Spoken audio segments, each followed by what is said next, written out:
We've all heard Maroon 5 pay tribute to music legend Mick Jagger with a funk stomp of moves like Jagger. Indeed, the Rolling Stones' significant contributions to rock and blues music have won them high praise among fans and music critics alike. But what if I told you that the band left a very different legacy in Bandung, an Indonesian city with the same population size of Taipei, where the word Jagger has come to mean troublemakers, and the band is worshipped as heroes of the slums? How did that come about? At Rocking Indonesia, an exhibition at the Cube Project Space in Taipei, we deep dive into these compelling cultural phenomena.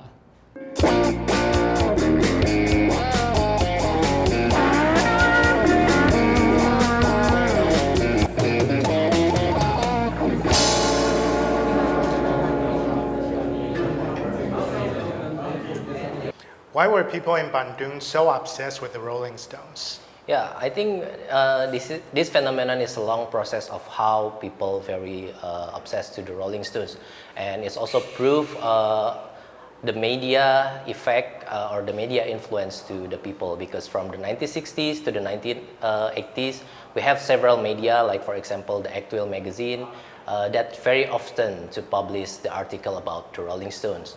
And of course, every publication about the Rolling Stones is always in the sense of sex, drugs, and rock and roll.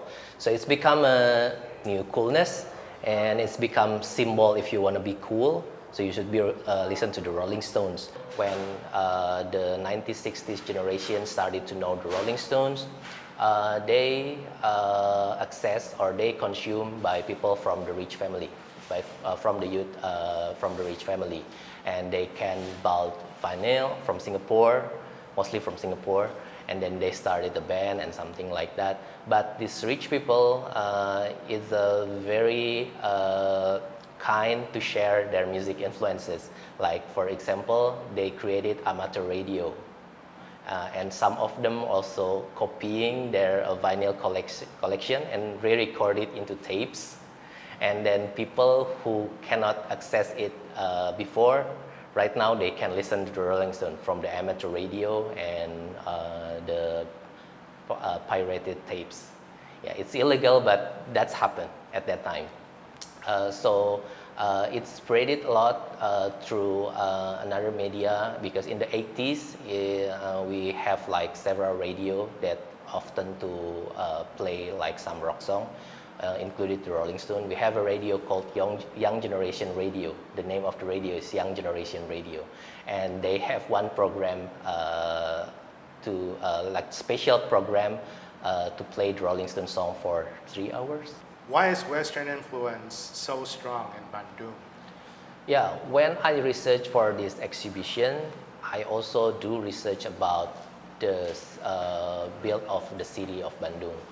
So this city, it started from 1800-ish, I think the late of 1800. Built in the Dutch colonial era by the Dutch colonial, of course.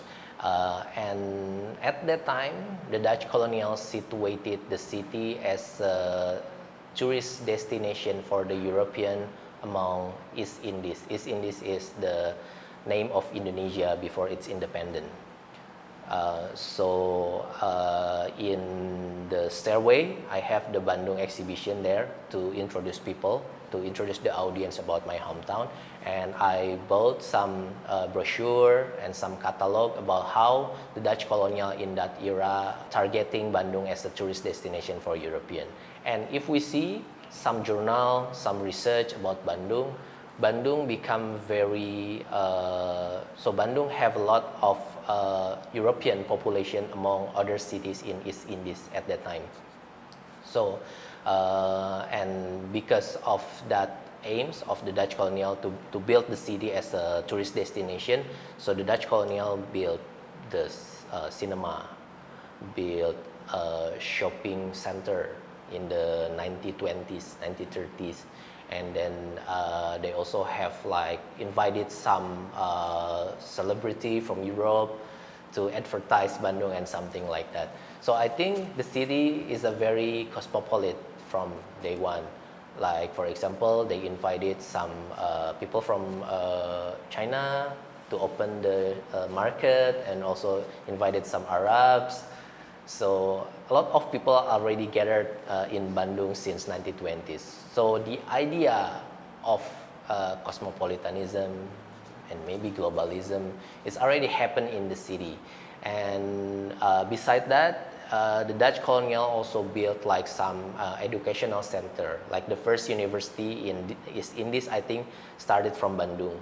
It's from Bandung Institute of Technology right now. Yeah, and a lot of our founding fathers also study in Bandung. So I think the situation in the city is a very good to create some narrative with all of the influence, not only from Western, to be honest, but from another side of Indonesia, also another side of Asia or something like that. But we mix and we blend it in together in Bandung. Yeah. So how did the Rolling Stones become associated with the slums? Yeah, I think we cannot separate the urban slums area in Bandung with the migration of the people, especially from the rural area around Bandung, because Bandung is a capital city of West Java province in Indonesia. And after we independence in 1945, in the first 10 years, I mean like 1950s, a lot of rebellion in Indonesia, included West Java at that time. So a lot of these rebellion groups based in the rural area, and then it's affected to the people who living in that kind of area. So it's like very unstable politically, financially, and they think move to Bandung can be a good, the better future for them. So that's why a lot of them move to Bandung. But when they arrive to Bandung, the situation it's not changed better for them, and then they ended up still with the poorness. And then they started to develop some urban villages around the area. And if I refers to some journals that I use for this exhibition, I found like some urbanization. It's not only happened in 1950s, but also like 1970s, 1980s. So it's like a gradual problem who created a social issue among the people. And in this kind of situation, a lot of youth people, a lot of young people who living in urban slum area, they started to looking for their catharsis, and then they found the Rolling Stones because it's became a symbol of the working class, the symbol of the rebel souls, because they keep their anger of this kind of situation. So when Rolling Stones become their voice, yeah, so it's become the representation, I think. Yeah. In Bandung, we also have area. It's an alleyway in the Bandung city, one alleyway in the Bandung city, and its names Gang Stones. Gang Stones means Stones Alleyway. So it's one of the densely populated area in Bandung. Yeah, also urban slum area. That in the 70s, it's famous for drugs. So yeah, this kind of negative term towards the Rolling Stones is also affected to the Rolling Stone image for the people. Yeah. One of the highlights of your exhibition is the late Eddie Stanza. Could you tell us a bit about him? Oh yeah, Eddie Stanza is a prominent rock star from our hometown, from my hometown. I think he started his career as a musician in the middle or in the late of 1980s with his band The Rollies. And for some sources, The Rollies is abbreviation of the Rolling Stones and the Hollies. So it shows how he very obsessed with Rolling Stones, right? But it's not stopped in the name because Eddie Stanza, known as a rock star who very emulate the Mick Jagger influence, not only in on the stage, but also for his daily life. So that's why sometimes I think like the Eddie Stanza as an agent of the Rolling Stone to the people in Bandung. So yeah, the people is not directly know the Rolling Stone from the Rolling Stone themselves, but through the stanza. So stanza translated how to be the Rolling Stone, how to be Mick Jagger to the people in their in his daily life, and people started to connect stanza charisma with Mick Jagger. So I think he's a very influential person who introduced the Rolling Stone to the people in Bandung. Yeah. How can I say that this stanza is a prominent person who become an agent that introduce people to the Rolling Stones? Because he bring the story from the magazine to the reality. Right? For example, Mick Jagger always portrayed as a drug user and something like that. Daddy stanza also did that. And then, like for example, some articles in the exhibition show how Mick Jagger always being a troublemaker. He's always anger, something like that. Daddy stanza also that kind of dangerous charisma that make people respect to him, but yeah, at the same time didn't want to mess with him, something like that. And I think Bandung is also not that big city. We are quite small, and even though he's a big rock star at that time, it's not hard for the people to see him in his daily life. So that's why if we're talking about Mick Jagger, if we're talking about the Rolling Stone, I think Daddy stanza is a close example in our reality to the Rolling Stones. Yeah. Was that also why the word Jagger came to refer to troublemakers? Jagger, it means Mick Jagger, but in Bandung, it means troublemaker or notorious people or thug. So I remember when I was kid, my mom told me like, oh, you cannot go to that alley because a lot of Jaggers there or something like that. So automatically in my mind, Jagger is a very dangerous, right? But when I was high school, I started to realize Jagger is Mick Jagger. But we can also trace back to the 80s, because in the 80s, like the Indonesian government, they have a policy to shoot the troublemaker.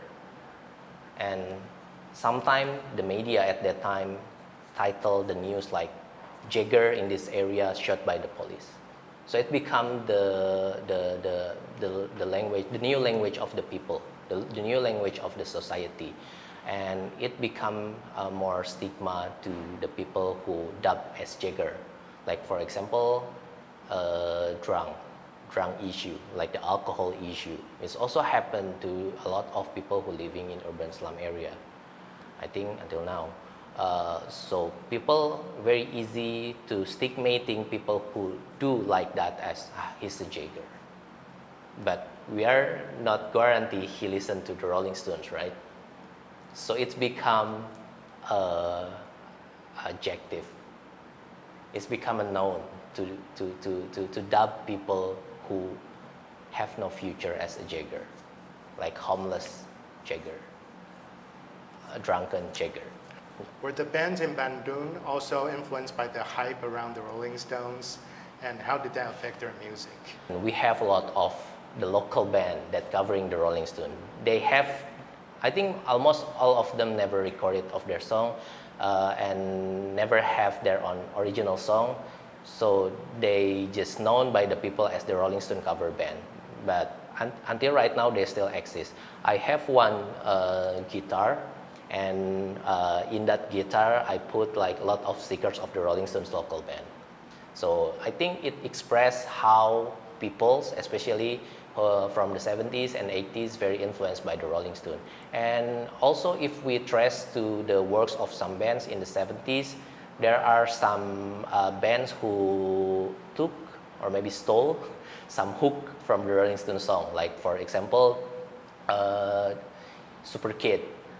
They try to medley some song of the Rolling Stone in one song, like Jumping Jack Flash or something like that. And even Super Kid covering the whole of the Rolling Stone song Honky Tonk Woman in their debut album called Troublemaker and released in 1976. Yeah, so I think from this several process, it's become increased the Rolling Stone popularity among the youth in Bandung in that era, especially from the 60s to the 80s. Yeah. So what could musicians in Bandung do to enrich the indie music scene in that area going forward? Yeah, I think since time to time, Bandung become a source of the musician in Indonesia. Together with another city like Jakarta and also Yogyakarta. We are not alone, of course, but I think the musician in Bandung sometimes we are pursuing our idol too much. It can be good, it can be bad. Like for example, when we love the Rolling Stones, some of them just feel enough to be a Rolling Stone cover band, but it's never enough if you want to live as a band, right? Properly. So sometimes I think this exhibition also criticizes that things. Do we have our own culture, or we just follow people's culture? I don't know. I think it's like a critical question that we can answer together in the future. I mean, for the Bandungers like me and my people in Bandung. But that's the situation that sometimes the music scene in Bandung is not progressive but regressive. And other than that, we have a lack of live houses. I think for the city that are very well known as a source of the music scene is a very pity for us because we didn't have good live houses, a good place to perform. And to organize the event in Bandung, I don't know in Jakarta, I don't know in Yogyakarta, is a bit expensive because we need to rent, we need to pay the police for the security something, I don't know.